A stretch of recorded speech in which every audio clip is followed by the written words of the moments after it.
desperately at need of a disruptor. It's the one area in our society that desperately needs an Uber, something that will change the staleness and the decadence that the institution of education is at the moment. So a couple of weeks ago, we discussed with Lisa Van Dam her experience with an alternative education institution. So we thought, why not make this a series? And the series is Fixing Education. So we're trying to see, what do people do in search of a better model for education? And today we're talking with someone who has made it their personal campaign, their personal crusade to see what they can do to fix education.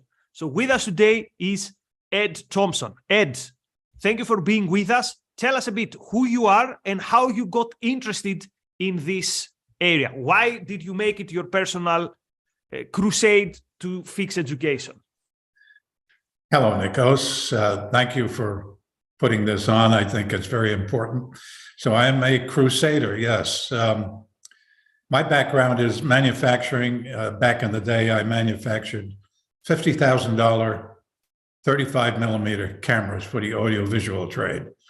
And along came digital, and that was the end of my business career, that part of it. I've been involved in real estate and other endeavors, and now I'm an investor.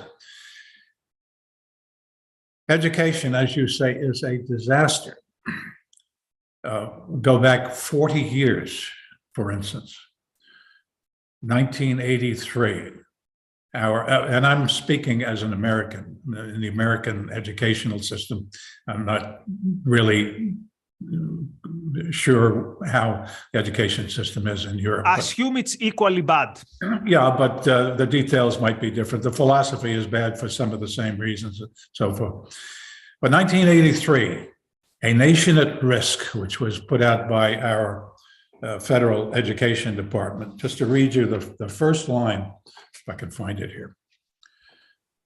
Quote, if an unfriendly foreign, this is the second paragraph in this report to the nation, if an unfriendly foreign power had attempted to impose on America the mediocre educational performance that exists today, we might well have viewed it as an act of war.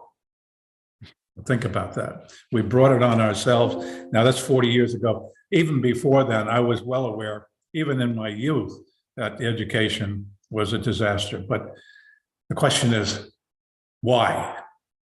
And what can be done about it? Every endeavor in our existence, from the buggy to the interstate highway system, to air transport to the moon, or in the medical field, from life expectancy of 25 years old to 75 years old, and parlay that into any other industry. The only industry that has retrogressed over the last century is the industry of education. We have to ask ourselves why. And of course, that goes to the issue of philosophy, and we are philosophers, or you are. I'm a cracker barrel student. I'm a student. No, I know. I've been around. I've been an objectivist for more than 50 years, so I know a thing or two about it. But just a brief review of the power of ideas. Go back to the rediscovery of Aristotle. Aristotle gave us the Enlightenment and the Renaissance. Newton came along, and we had the Industrial Revolution. John Locke came along with the theory of individual rights, which gave us the Declaration of Independence and the United States of America. One idea from one man. That's how powerful that is. I mean, think about it. Had there been no John Locke, we'd all be speaking, all us Americans be speaking with a British accent these days. So, but then things took a turn. We went from the good to the bad and the ugly. The bad is John Dewey, a early 20th century philosopher who resided at Columbia University in New York. And he gave us progressive education. Progressive. So let's pause here for a moment, Ed. How would you describe progressive education to someone who is not familiar with the term? I was just going to say progressive. Everybody knows what the word progressive means, but it's distorted in this case. It really means regressive. It really means socialism, collectivism, if you will. Not going to get into the details of what that means, but it's just it's socializing the child, not individualizing the child. And as it turns out, it's dumbing down or not educating up, if you will. In other words, it's teaching you how to fit in. It's not teaching you how to develop your potential, to develop your character, but how to fit in with other kids, which it can totally cling to how I experienced my childhood. Quite often, the point is not, why do you like this? Or, oh, you like this, do more of it. The point was, yes, but this is not what the other kids do, or this is not what the other kids like. That's progressive education. That's John Dewey. But along comes another fellow by the name of Paulo Freire, a Brazilian Marxist philosopher who created critical theory. Out of critical theory, we got critical race theory, which is a big thing here in America about getting rid of. And this is steeped throughout the education system. Let me just pick up one other little quote here. Just for instance, and for the record, so that your listeners realize, I reside in Naples, Florida. That's Southwest Florida. We have a governor by the name of Ron DeSantis, and he's been in the press a lot lately. Well, more than lately, for the past 4 years, about education and the things he's doing, which are, good things essentially in the state of Florida.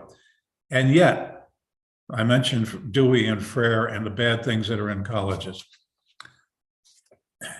The University of Central Florida has adopted radical diversity, equity, inclusion, known as DEI, diversity, equity, inclusion, programming that segregates students by race. Can you imagine that? Condemns the United States as, quote, white supremacist culture, and encourages active discrimination against the so-called oppressor class, characterized as male, white, heterosexual, able-bodied, whatever that means, and Christian. Now, this is in Florida, which is friendly toward reform and getting this kind of garbage out of the system. So, that's a background of where we are philosophically. If that could be in the Central University of Florida, then we've really got a problem. Now, the philosophy is ingrained throughout every university in the country, in the United States of America, coast to coast, every university, and most particularly in the teachers' colleges. And the colleges that educate and train the future teachers. Indoctrinate, right? And there's more than I can speak about today about the quality of the teachers, but just one little tidbit. Approximately 25% of the Teachers College graduates who take the certification examination pass it on the first go. In other words, 75% fail it. So they take it over and over again until they pass. 25% drop out. So what we have, I'm sure we have good teachers, okay? But even the good teachers have gone through the indoctrination. And it shows. Now, I'm in Collier County. Naples is in Collier County. Collier County, believe it or not, is bigger than the state of Delaware, just as a matter of reference. We are, out of 67 counties, we are an A district. We're rated number 4 or 5 in the state of Florida. And yet, 40% of the third graders cannot read at grade level, 40%. And yet, we supposedly have a 92% graduation rate. Now, go figure, the A rating is bogus. I'm working on that. So then the question is, where do we go from here? How do we solve the problem? And what is the campaign? So the problem till now, so everywhere you look through education, from the very early stage, where the focus is on, quote, socializing the kid, to higher education, where there is a clear political agenda. So from the beginning till the end, education is intellectually and philosophically rotten because it promotes ideas that are, at least to put it mildly, very questionable. And the question is, how can we bring an alternative? So now let's move to the second part. We identified what is wrong. Now let's figure out what could be the alternative. One form of an alternative is alternative institutions. We discussed them last week, last episode with Lisa. The Ayn Rand University is such an alternative, for which I gave my career in traditional academia because I was so excited with it. I wanted to jump abroad.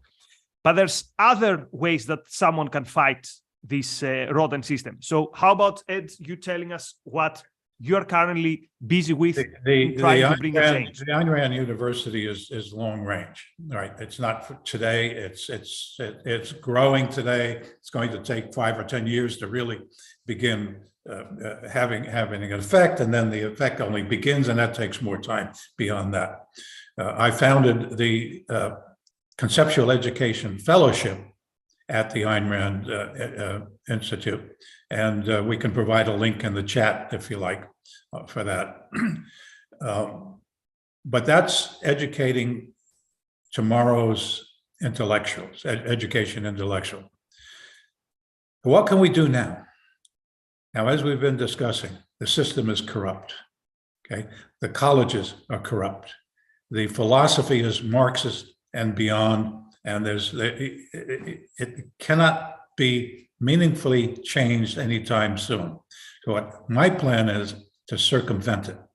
Now, I'm not going to start another organization. I've become influential in the neighborhood.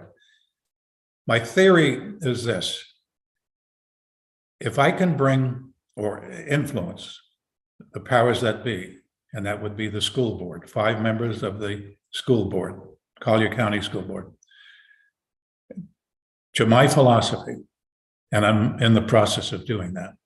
If we can bring Collier County to the top in Florida scholastically, and I don't mean an A school, because that's a bogus rating. I mean A and beyond. I mean, let's do real education.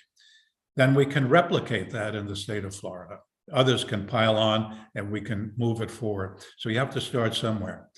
Once we get the state of Florida educating properly, then that can be replicated across the country. So as a famous politician once said in America, all politics is local. And that's where we all live. We all live locally. We live at home, right? And I have spent the last year getting myself ensconced in the various organizations here in town and here in the county. I know each and every one of the board members personally. We just had, so now I'm going to talk about being on the ground locally and how to be an activist. All right. Let's pause here for a second, Ed. So your point of intervention is your local school. But what's your agenda when you go to your local school? Or to your local board?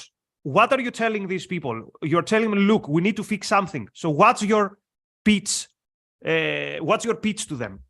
My pitch to them is my pitch to you. That's what we're talking about now. We talk about the good, the bad, and the ugly, right? The philosophy, the power of ideas, and that it's ensconced and so forth, and that, okay, you can do something about it, right? We have only 5 of you. And as I say, I've met all the board members, and we just had an election in November, so we have a new crop. There are 5 members, 3 of whom are new.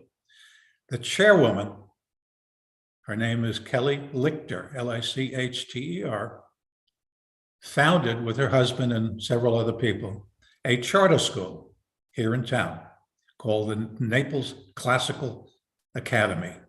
And I'm going to get to classical education. That's what we need. Her school is rated in the top 2% nationwide by US News and World Report. That's how good it is. That's what we have to do. We have to replicate that. She knows that. She's the chairwoman of the board, right? And I'm sure that's what she's telling the other members. But what I'm doing is giving them the philosophical ammunition, a background to be able to, push it harder. Now, it happens that we are doing a search for a new school superintendent. We have 50,000 pupils in the school district, right? And what we need to do is implement classical education. Now, that's a catch-all phrase, but what it really means is reading, writing, arithmetic, the usual subjects, besides mathematics, history, literature, science, and so forth, and outlaw the corrupt philosophy, the critical race theory, the wokeism, the DEI, all of that stuff has to be actually outlawed. So let me pause you here, Ed, because here is where many people would be alienated. They would say, wait a minute. So actually you're calling for censorship. So why, when you say outlaw, does it mean that teachers in public schools would not be allowed to teach it? And how would this be not censorship? Well, let me point out to you that beating a child is outlawed also. Child abuse is illegal in this country, physical child abuse. But the comprachicos is what has to be explained. It's a form of child abuse. To preach segregation after what this country has gone through with segregation and with racism and all is ludicrous. It is child abuse, and we should not be doing that. So when I use the term outlaw advisedly among us adults, but it is simply, the teachers should be directed to teach phonics, and we do use phonics here in Florida. So that's what we have to do is tell them what to do, and you can't do anything beyond that. Well, that can be voiced in many different ways. But let me point out where this is going, just as an aside, if you will. My philosophy is, if we fix the education problem, we fix every problem in America, in the world. If we save the children, in a sense, we save the world, because every single issue that we have all begins in kindergarten. All those Marxist professors, all those leftist media people, and so on, across society, they all began somewhere. And their minds began being corrupted, shall I say, influenced or indoctrinated when they began in school. I mean, sure, there's the parental part of it too. It might be from birth, but we're talking about the formal education here. So it all begins in kindergarten. And that's where the purpose of education is, to teach a child how to think, how to use his mind, how to conceptualize. And that's the crucial part of it, right? And I mentioned earlier about the reading scores. If third graders can't read, then they can't learn. We have a phrase here that goes, the first 3 years is learn to read, and beyond is read to learn. If you cannot read, if you cannot write well, you cannot think well. And writing is thinking, right? Writing and reading are symbiotic, right? If you can't do that in kindergarten, first, second, third grade, you are lost for the rest of your life as far as being and having an intellect. And I don't mean, you can still be, in any profession, you could be a bus driver, but you still have to know how to think, how to use reason and logic. But before we even get to how to think, you mentioned how to read and write. While I was in traditional academia, for the first year students, my biggest contribution to the university was introducing a first year module where I was basically teaching them how to read effectively, but also how to write, including things like paragraphs, including things like what's the difference of a colon and a semicolon. So I would have university students who didn't know how to use paragraphs, who would write an essay that didn't have paragraphs. So, and not to mention about mistakes in syntax and all that stuff. So when Ed is telling you people that students leave school without literally knowing how to write and read, take him seriously. I've seen it even to university students. So Ed, then your solution, your plan of action is get involved to the local level and try to persuade people to adopt good ideas. These good ideas are going to work and show results in that one particular school. And then this will be a model that others will want to replicate. Did I get this right? I am delighted at how right you got it, as a matter of fact, and that you emphasized writing. Nobody does that. And that is my shtick, if you will, right? If you cannot write well, you cannot think well. I'm quoting Orson Welles. Cannot write well, you cannot think well. If you cannot think well, someone else will do your thinking for you. End of quote. Okay. I would have kindergarten kids write their name and then write a sentence and then write a paragraph, just as you said for college kids. I would have a student write something every single day of his life. Maybe keep a journal, there's lots of different ways to do that. But it's the thinking process that we need to develop. And I've seen that in my own adulthood. You know, it's after 9/11, 2001, you know, that big event here in the United States, I began writing letters to the editor. And I'm on a blog, and, you know, I was posting them on the blog, and I was criticized left and right about how bad my writing was. And from that, I've developed my writing ability better and better and better and better. So I had a late start. Not that I'm a good writer now, but I'm decent anyway. But it's if you start at kindergarten, I mean, that's, you know, the Jesuits used to say, give me the child until he's 7, I'll show you the man. And there's a lot of truth in that. So getting back to your question, yeah, I'm an activist. Anybody else who is interested, yeah, there's really 3 kinds of people in this world, I like to say. Those who make things happen, those who watch things happen, and those who wonder what happened. You know, I like to think of myself as an activist, and you know, at least at my level, make things happen, right? And anyone who wants to join me is welcome to join me. This can be done anywhere in any locality in the United States or Europe. And you know, feel free to contact me if you're interested. I mean, seriously interested in doing something, and I'll give you whatever guidance that I can. In fact, I'll learn something by us talking, you know, corresponding back and forth. But it needs to be. There are other states like that are favorable. Arizona and Arkansas, I believe, with the new governor Huckabee. That are doing similar things to what DeSantis is doing here in Florida.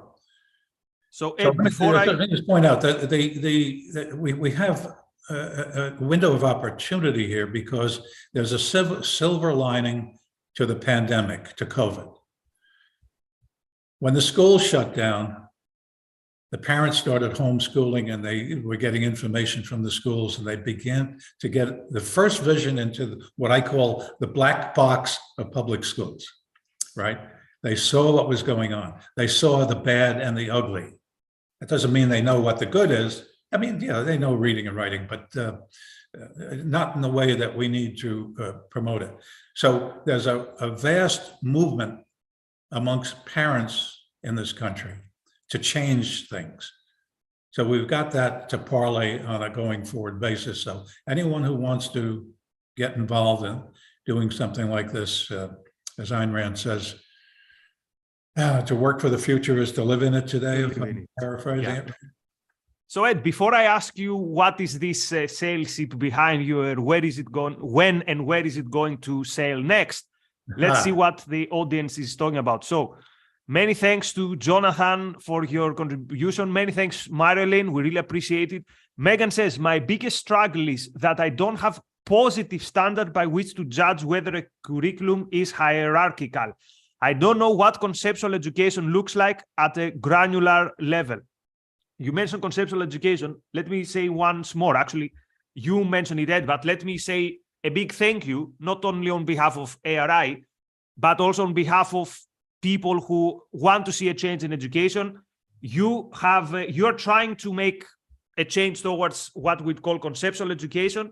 And my colleague in ARI, Sam Weaver, is doing work on that based and thanks to your contribution. So here's also a thank you from all of us. So our friend is asking, what does a conceptual education look like? And Bonnie, all I can tell you is that I know there's nothing like a hierarchical education at university.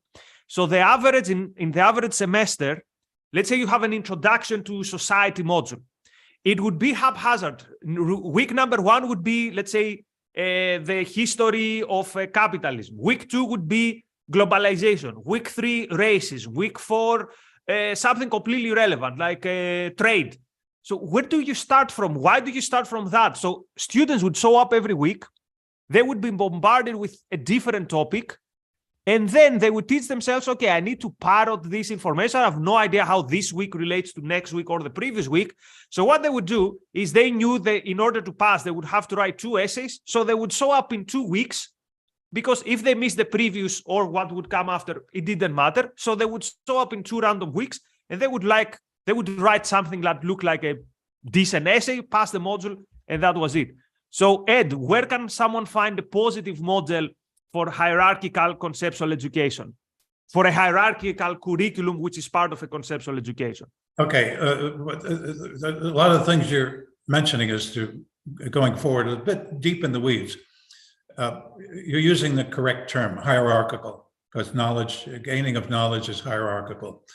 You do arithmetic, then you do fractions, and then you do algebra and so forth. That should be clear to anybody. But they don't teach that way mostly. Right, and to answer your question, the place to go is Lisa Van Dam, and Lisa has written articles for the Objective Standard. The URL is theobjectivestandard.com, but you can Google it, I guess. And then when you get there, search on Lisa Van Dam, and she has early articles from when the publication first was issued, going back more than a decade, 15 years ago. 15 years ago. One specifically on hierarchy. And I think she called it something like hierarchy, the most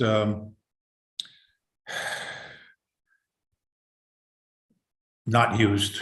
I can't think of the title of it, but the hierarchy is not observed. And that is part of the problem. But I always say it all begins in kindergarten. This is very simple. Got to teach a kid how to write, how to read.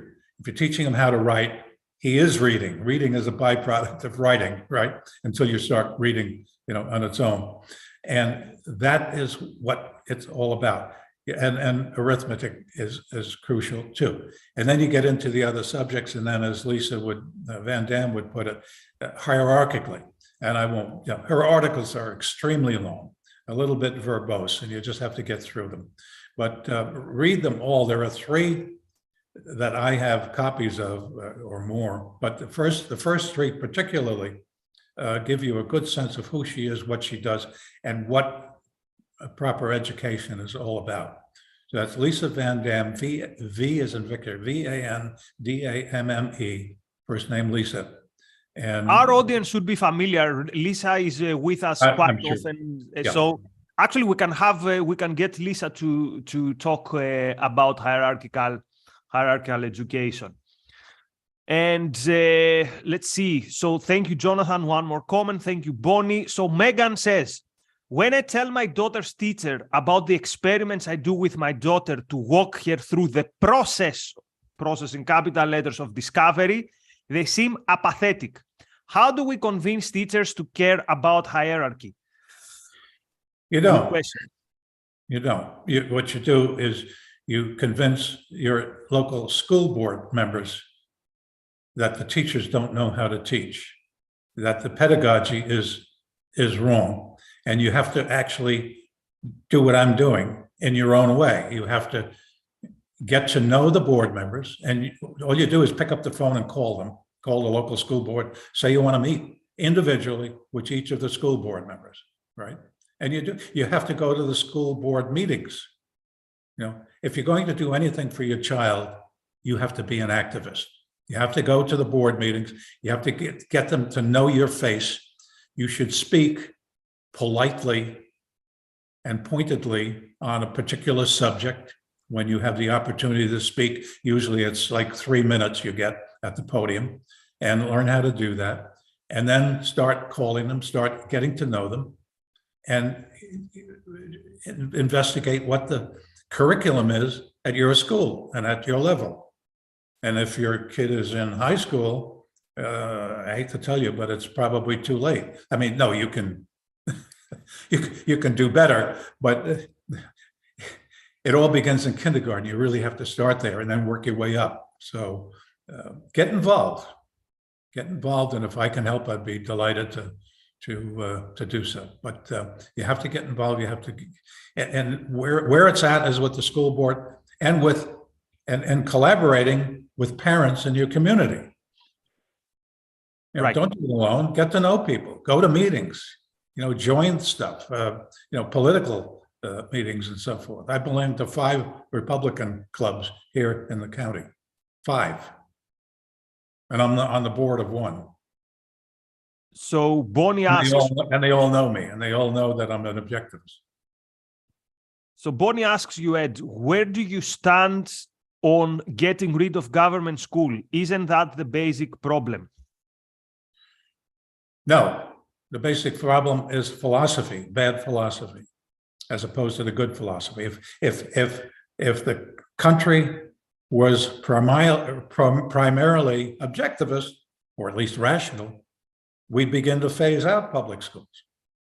In other words, in order to get rid of public schools, which of course we ought to do, there's only one way to do that. You need to have help. You need to have a consensus, the public consensus, which means you need people who know how to think. And that all begins in kindergarten, my broken record, right? We need to educate society on freedom, on logic, on individual rights, on separation of state and education, like we have separation of state and religion. We should have separation of state and economics, and one aspect of economics is education. Okay. Now, the only way you can do that is to have a meaningful, not a majority, but a meaningful percentage of society who are on board with you. And that all begins in kindergarten. Sorry, but there I go. So to put it in different terms, Bonnie, think about it this way. If today we'd press a button and all public schools would disappear and there will only be private schools, the vast majority of the teachers would teach exactly the same things they teach at the public school, because this is the dominant philosophy. Today, the private schools are worse because they're elite, right? But of course, these wouldn't be elite ones. But yeah, when the USSR collapsed, there was a saying, communism is dead, long live the communists. Okay, the structure collapsed, but the people didn't die, right? It was the same people. We have Putin now, right? Okay, so you're absolutely right. We'd have the same teachers, we'd have the same philosophy and so forth. This is, okay, everything in the world is about philosophy. Every individual has a philosophy. A philosophy is what you think. If you're not an objectivist, you still have a philosophy. If you're a Catholic, you have a philosophy. If you're a Jewish, you have a philosophy. If you're an atheist, you have a philosophy.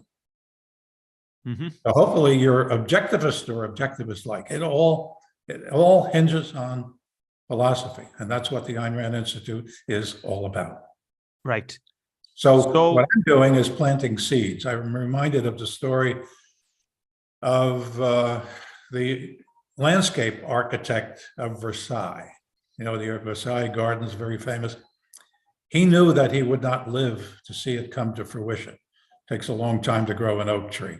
And he was not a kid when he was doing this, right? So I know that I won't see private schooling coast to coast in the United States, but I can see it start, and I can be a part of it. I can move the needle a bit, and that's what I'm doing. Moving the needle a bit, indeed. So, Marilyn, thank you very much for being a YouTube member for 10 months. Marilyn says, ideally, a good education starts at birth. There is so much that can be done to encourage a baby or a toddler to explore and learn about the world. Definitely. I consider myself so happy that our house had something like a garden where I could roam and experiment. And I'm so grateful that my grandmother taught me how to read before school. And this is not to say, oh, I was such a child prodigy. Nothing of the kind. It's just that someone inspired me that there's a whole world out there that you can discover merely by reading. So I'm totally with you in this, Marilyn. Well, let me address that. It's, yes, of course. I mentioned early on that obviously parental guidance is an issue, but I'll take it further than that. It's not just at birth, it's prenatal. It's before birth, right? A young couple starting out wanting to have children should know what the hell they're doing before they decide to have children. It is immoral to bring a child into this world if you don't know what you're doing, what you're in for. Now, that doesn't mean you have to be a philosopher. It doesn't mean you have to be, pretty, all that astute, but you do have to know what it takes to rear a child, and part of rearing a child is educating. And educating is along the lines of what you were saying, Nikos, about exposing the child to the world at whatever is appropriate for the age level. But then there's the formal education part of it. So there's two parts working in parallel as the child grows up. So you got to think prenatal. You got to think you're an individual. You want to get married. You want to have a mate. You want to grow a family. You have to start thinking about it. You should be thinking about it as teenage, right? If not before. So before I ask Ed about where he's sailing, let me do an announcement. 7 p.m. UK time. Today, there's the Founding and Book Club for Ayn Rand Center UK members, but the session will also be live streamed to YouTube members. So, Ed, first of all, thank you very much for your time. Tell us, what is this thing behind you, and when are you selling next in April? Behind me is a virtual 52-foot sloop sailboat, monohull. And I will be attending the Objectivist Conference in Athens in April. And at the end of that, I'll be running a 10-day sail along the Cyclades. And you can tell me if I'm pronouncing that correctly. Cyclades Cyclades, but in English, it's how you pronounce it. Yeah, okay, with an accent. That includes Mykonos, and it goes down to Santorini. So it's southeast of Athens. So I'll be sailing out of Athens for 10 days. So that's great. So what I do is as a hobby, if you will, the only way I can get myself on the water. I don't own a boat, don't want to. I charter boats. So what I do is I get a crew together, half a dozen or so people, and I charter the boat under my name, and we go sailing. So I'm the skipper. I handle the boat. We all have fun. We all get at the helm. We all put the sails up and down, and we live on the boat for the period of time. So I do that in the Caribbean, British Virgin Islands. And now I'm doing it in the Mediterranean, but I can do it anywhere. So anybody's interested in future sales, let me know. Sounds like fun. Okay, Ed, thank you very much. All the best to this crusade. Again, thank you also for your support to changing education and for supporting good people who are also working on that direction. On that positive note, from me and from Ed, all the best. Bye-bye. Thank you, Nikos. It's been a pleasure. Thank you.